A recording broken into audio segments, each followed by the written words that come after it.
Trovão Mídia. Era domingo, dia da eleição. Mas não era qualquer eleição. Era a disputa mais acirrada da história recente da nossa democracia.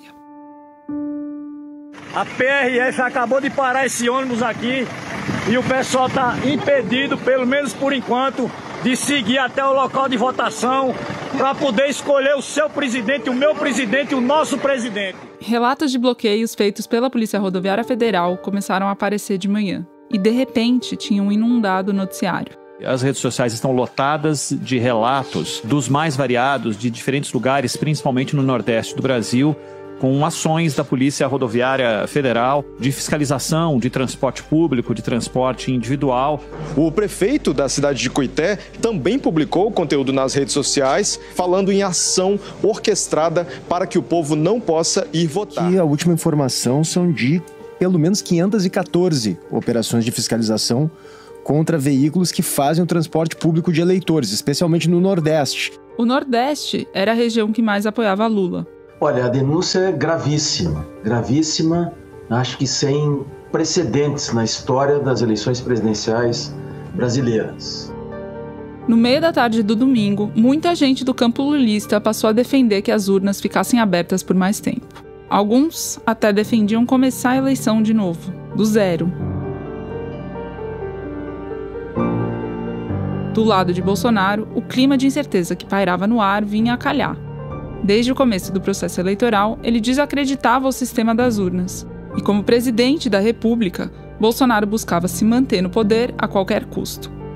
Nunca a gente viu a máquina ser tão usada em termos do cofre do Tesouro Nacional, das instituições de controle e das instituições de segurança pública. Isso é muito grave. Às 4 da tarde, quando faltava 1 hora para o fechamento das urnas, ninguém sabia o que ia acontecer.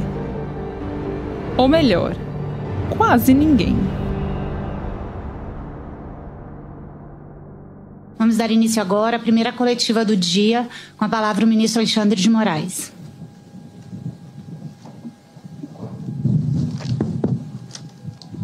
Boa tarde a todos. Esse é o Alexandre.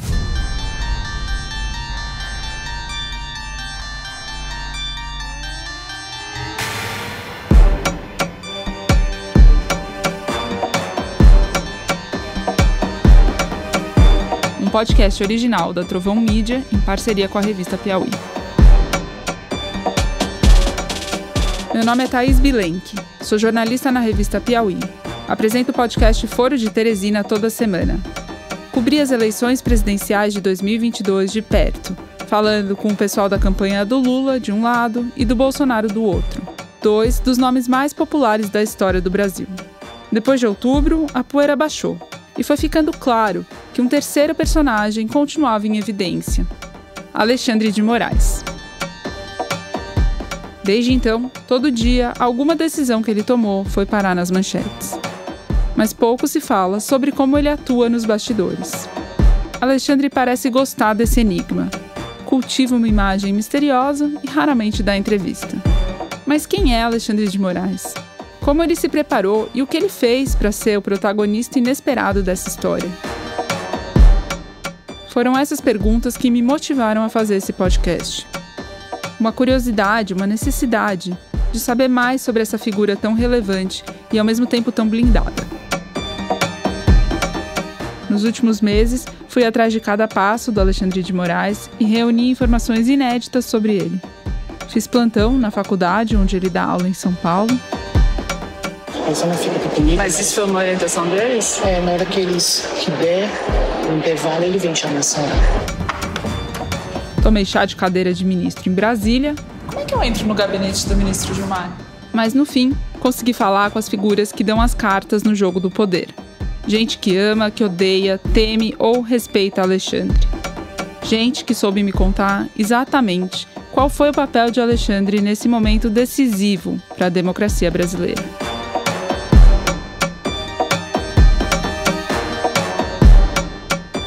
Episódio 1. Na jugular.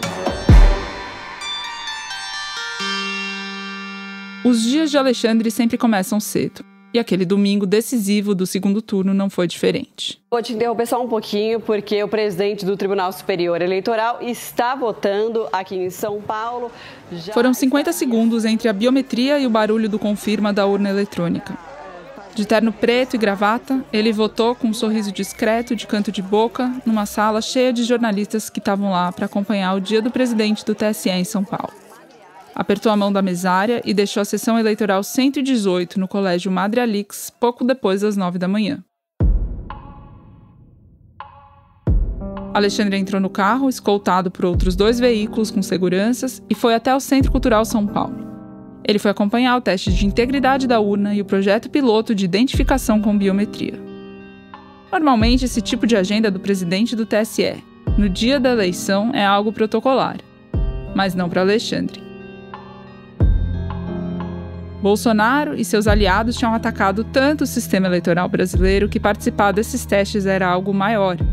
Era parte de um roteiro de significado político. No caso, um roteiro antigolpe, desenhado pelo TSE em resposta a Bolsonaro. Mas o dia estava só começando.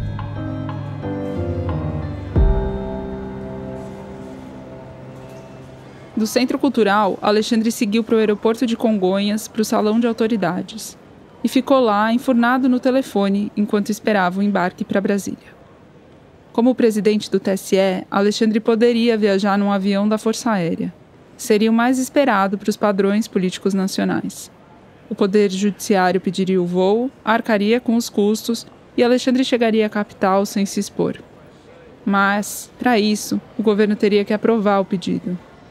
Bolsonaro, como presidente da República, já tinha pedido o impeachment de Alexandre. E já tinha xingado ele de canalha em praça pública.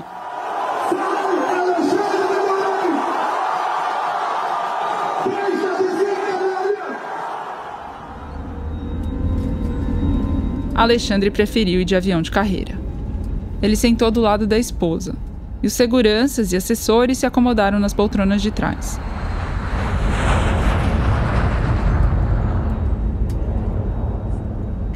Dentro do avião, claro que todo mundo esticou o pescoço para ver se era ele mesmo.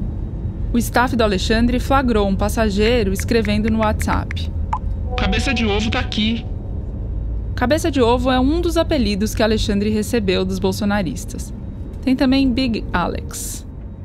Mas o que mais pegou, de longe, foi Xandão. Um segurança foi avisar o ministro do burburinho. E Alexandre respondeu em uma frase: "Protege ela." Ela é a advogada Viviane Barsi de Moraes, casada com Alexandre há 30 anos e mãe dos 3 filhos do casal. Alexandre nem precisava pedir. A equipe que o acompanha está cansada de ouvir ele dizer que é casca grossa. A grande preocupação de Alexandre, no meio de tanta ameaça, ofensa e intimidação, é com a família. No fim, o voo foi tranquilo. Alexandre pousou ao meio-dia do domingo em Brasília. Chacoalhando mesmo, estava o país.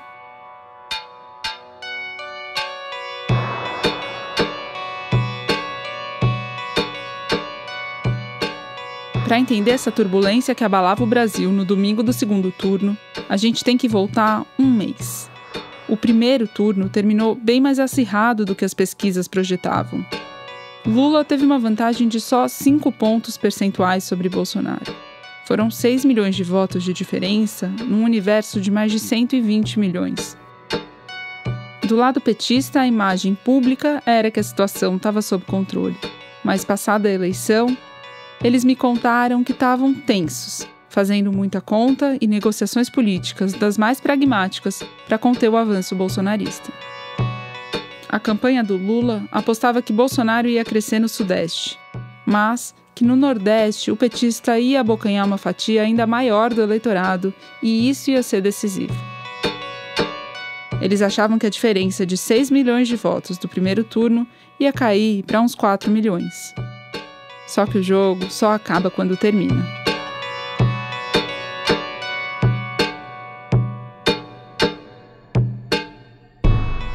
Do outro lado, o campo bolsonarista estava tenso. Faltando menos de uma semana para o segundo turno, a campanha do então presidente apresentou uma objeção.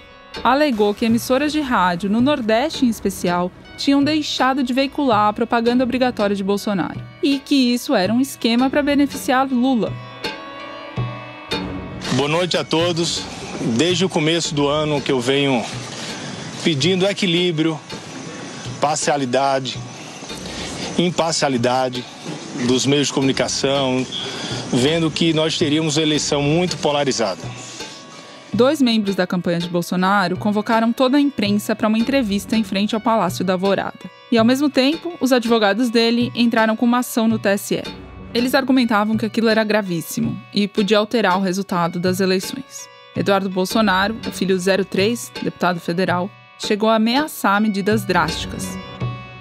Está diante de um caso aqui que, se for dado o direito de resposta, será necessário adiar as eleições desse ano.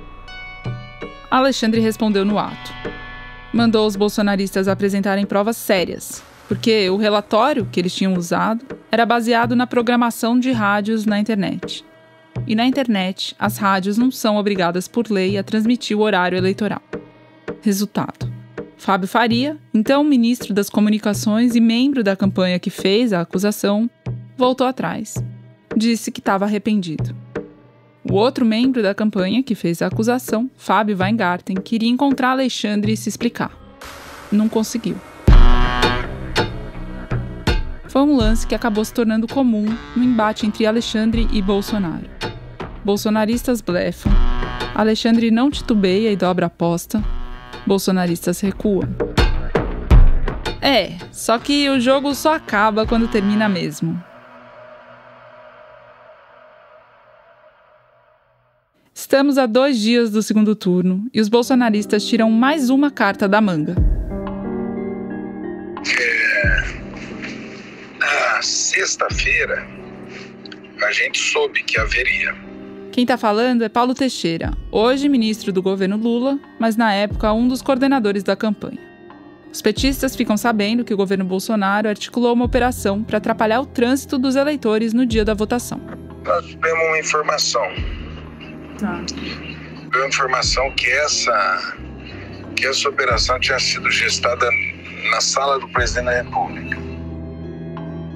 E aí, eles entram com um pedido no TSE para parar com aquilo. E aí nós despachamos com o ministro Alexandre de Moraes. Eu despachei por telefone, era sábado já. E aí ele despachou a petição, mandando parar. Eles continuaram loucamente. O doido da época ali era o diretor da PRF. O diretor da Polícia Rodoviária Federal era Silvinei Vasquez, que nunca disfarçou a admiração por Bolsonaro. Na noite de sábado para domingo, ele teve a ousadia de pedir voto para o seu candidato nas redes. Depois apagou. Silvinei Vasquez, então, decide peitar Alexandre. Mantém a ordem de fazer operações da PRF nas estradas do país. E aí o Alexandre de Moraes foi para cima dele.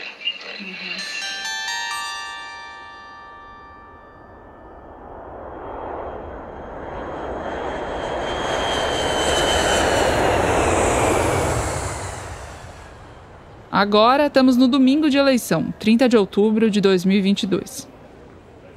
Assim que Alexandre sai do avião, ao meio-dia, uma assessora atualiza o presidente do TSE sobre as centenas de bloqueios feitos pela PRF nas estradas. Alexandre responde de bate-pronto que já está cuidando do assunto e vai do aeroporto de Brasília direto para a sede do tribunal. Lá, alguns ministros esperavam por Alexandre na mesa do almoço. O cardápio era picadinho, banana e ovo frito, ministro? É sério, eu preciso confirmar. Banana, ovo frito e de sobremesa a obstrução das vias de acesso aos locais de votação. O ministro é Ricardo Lewandowski. Ele era, na época, vice-presidente do TSE e ministro do Supremo Tribunal Federal. Lewandowski estava lá quando, de repente, no meio do almoço, chega Silvinei Vasquez, o diretor da PRF. Alexandre tinha intimado Silvinei. O cara que tinha peitado Alexandre mantendo os bloqueios nas estradas, agora precisaria se explicar diante do ministro.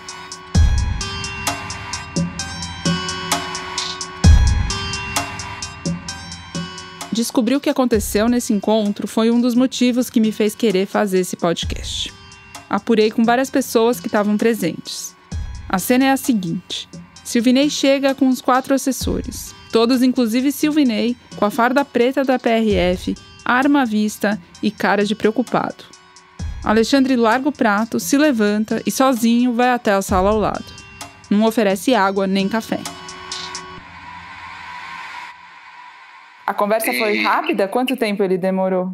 Eu acho que talvez uns 15 minutos, porque ele saiu, já voltou antes da sobremesa. Não demorou muito tempo, não. Essas conversas não tem muito mistério, né? Não tem muitos detalhes. Era pão, queijo, né?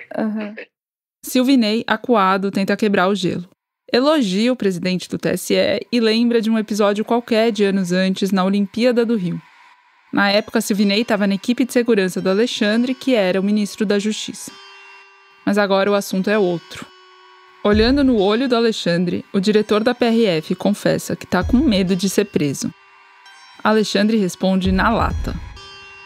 Ou você para os bloqueios, ou você vai para a cadeia. Ele dá 20 minutos para o Silvinei liberar as estradas. Se não, era prisão em flagrante por desobediência e crime eleitoral.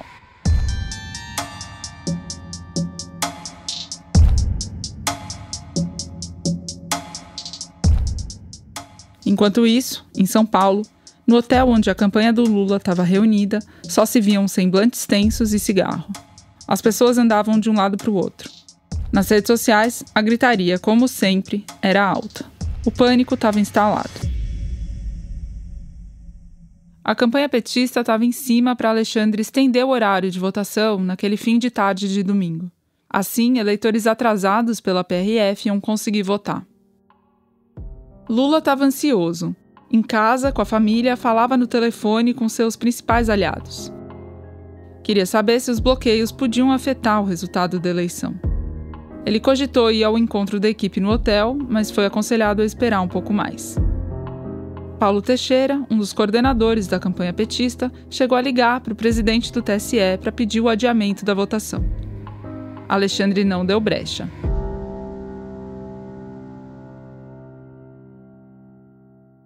Do lado bolsonarista, a cúpula da AGU, a Advocacia Geral da União, órgão que representa judicialmente o governo, decidiu ir falar com Silvinei Vasquez.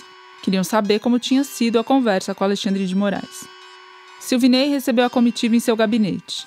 O diretor da Polícia Rodoviária Federal tinha pendurado na parede um emblema da corporação feito de balas de revólver, bem à moda bolsonarista. Silvinei estava nervoso, falava coisas desconexas. A cúpula da AGU tentava acessar Alexandre. Mas, como aconteceu ao longo de todo o processo eleitoral, deu de cara com a porta.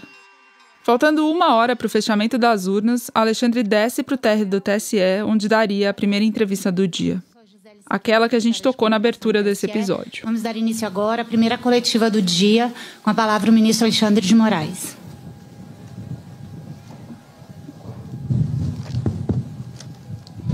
Boa tarde a todos. O vão do tribunal estava cheio de jornalistas do mundo inteiro. Alexandre caminha com 2 assessoras ao lado e 5 seguranças atrás. Senta sozinho na única cadeira posta em uma mesa comprida de frente para os jornalistas. Eu não esqueço essa entrevista.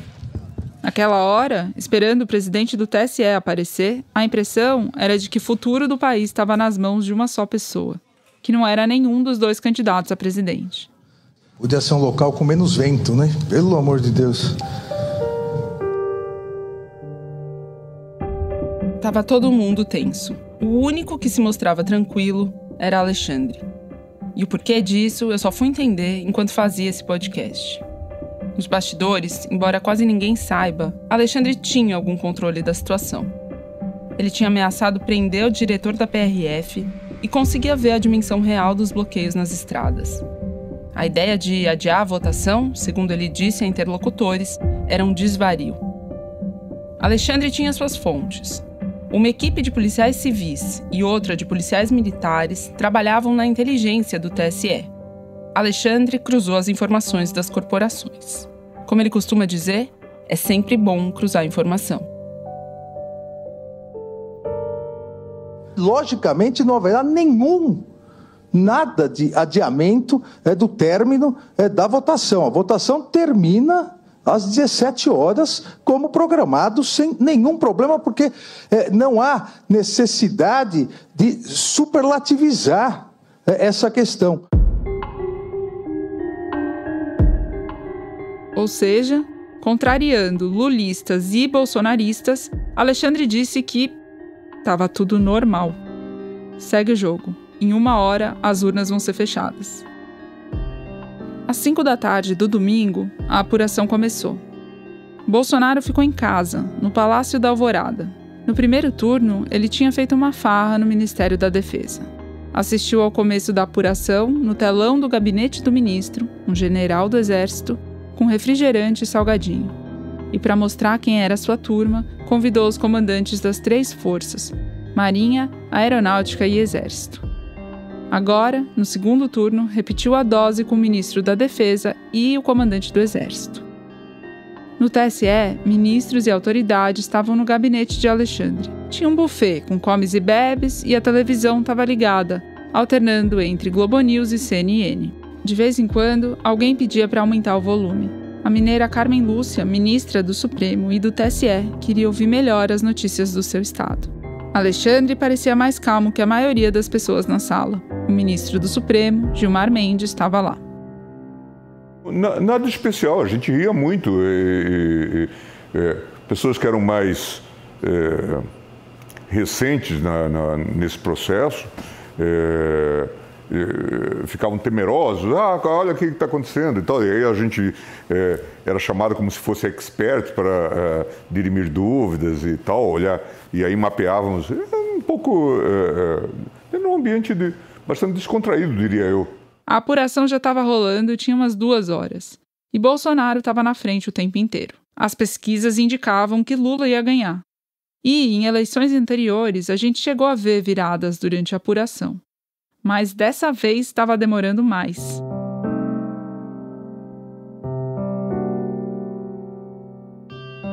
Eram 7 da noite do domingo e eu estava ao vivo no Foro de Teresina. Eu lembro bem desse momento. Zé, tô vendo aqui no UOL, a diferença está com 20 mil votos. Eu e meus colegas de foro, Fernando de Barros e Silva e José Roberto de Toledo, a gente estava comentando a apuração quando o TSE atualizou os dados das urnas. 50,01, 49,99. Virou! Virou, desvirou. Virou, desvirou. Virou, desvirou. Que Meu coisa. Deus. 67,76. Lula 50,01, Bolsonaro 49,9. Às 18 horas e 44 minutos, Lula ultrapassa Bolsonaro. Vamos ver se essa linha vai se manter assim. Tem 51 Eu não sei apurados. no bairro de vocês, mas o meu bairro da Vila Madalena aqui parece final de Copa do Mundo, assim, tá? Tô ouvindo ao longe aqui também. Nessa hora da virada nas urnas, Gilberto Carvalho, um aliado de longuíssima data do Lula, foi para a Avenida Paulista começar os preparativos da festa.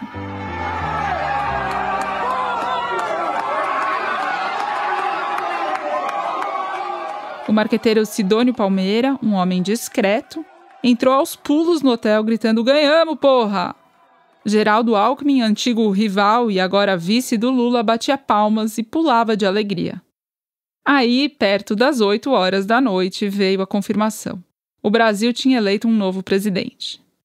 A Justiça Eleitoral acaba de confirmar a vitória de Luiz Inácio Lula da Silva, do PT, na disputa da presidência da República a partir de 1º de janeiro de 2020. Já de noite, Alexandre pediu aos seus auxiliares os números de abstenção, brancos e nulos, para então ir proclamar oficialmente o resultado.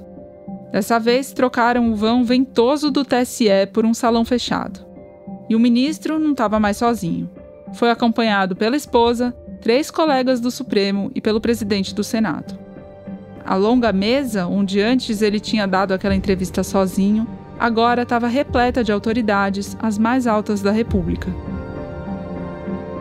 Alexandre mencionou nome por nome, anunciou os resultados e depois fez um adendo. Quero agradecer também às Forças Armadas, que no primeiro turno colaboraram com a segurança em 467 localidades no país e nesse segundo turno em 456 localidades, além do trabalho de excelência de levar as urnas aos mais longínquos rincões do Brasil. Com essa menção honrosa, Alexandre conseguiu educadamente dizer para os militares que a eles cabia isso aí: colaborar com a segurança e transportar urnas. Não contestar a legitimidade do sistema eleitoral ou apoiar a intenção golpista do presidente de turno. E o ministro foi além. Também agradecer, isso foi muito importante para a segurança, paz e tranquilidade nas eleições, o Conselho dos Comandantes Gerais das Polícias Militares do Brasil e o Conselho de Chefes de Polícia Civil. Pronto. Esse é o Alexandre que ri por último. Porque as corporações policiais polarizadas, divididas entre amor e ódio a Bolsonaro e a Lula, foram outro ponto importante de tensão no processo. A dúvida sobre se iam politizar ou não sua atuação tinha pairado sobre a sociedade. Muita gente desconfiava que os homens de farda e arma na mão iam trabalhar com o bolsonarismo para melar as eleições. Mas Alexandre, nesses minutos finais do segundo turno, mostrou que tinha também seus contatos. Valorizou os que atuaram ao seu lado e não mencionou quem desviou de suas funções.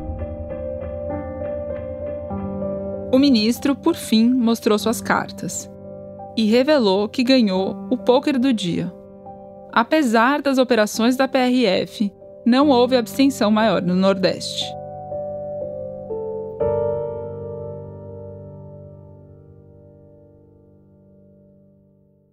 Alexandre encerrou o pronunciamento às 9h53 da noite de domingo.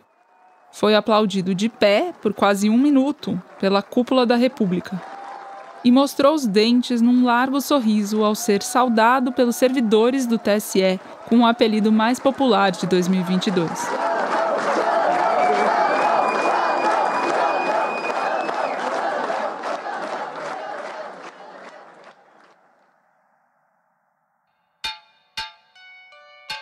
Eu tô gravando esse episódio em junho de 2023.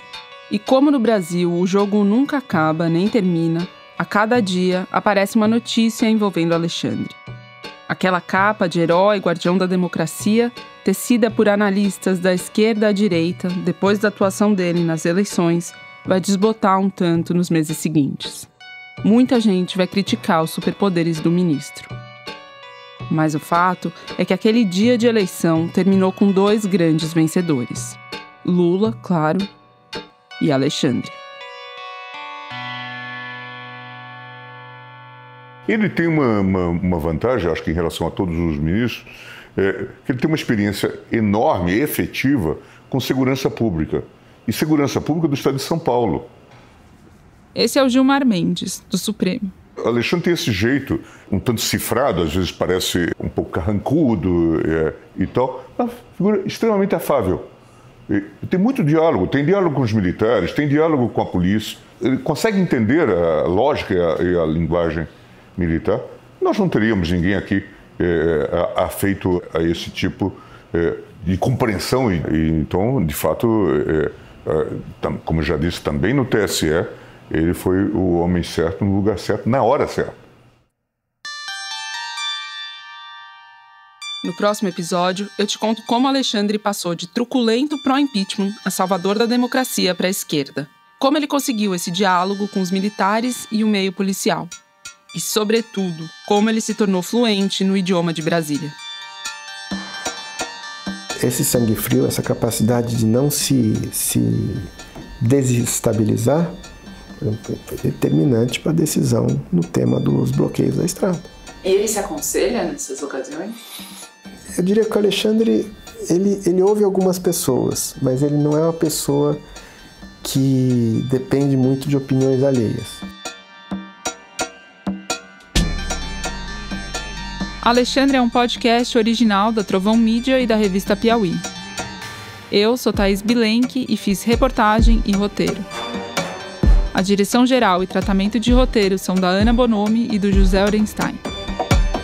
A produção executiva é da Ana Bonomi, José Orenstein e da Mari Faria. Assistência de produção da Ana Azevedo. A trilha sonora original, o desenho de som e a montagem são do Arthur Decloé. Checagem feita por João Felipe Carvalho. Tratamento de roteiro adicional é da Mariana Romano. Agradecimentos especiais ao Marcelo Mesquita. A finalização é da Fono Cortex. gravado no estúdio Nanuq, em São Paulo. Esse episódio utilizou áudios de Mídia Ninja, SBT, Rádio Bandeirantes, CNN, Rádio Gaúcha, TV Cultura, UOL, Record, canal Tesoureiros no Twitter, canal da Justiça Eleitoral no YouTube, Terra, Foro de Teresina, TV Globo.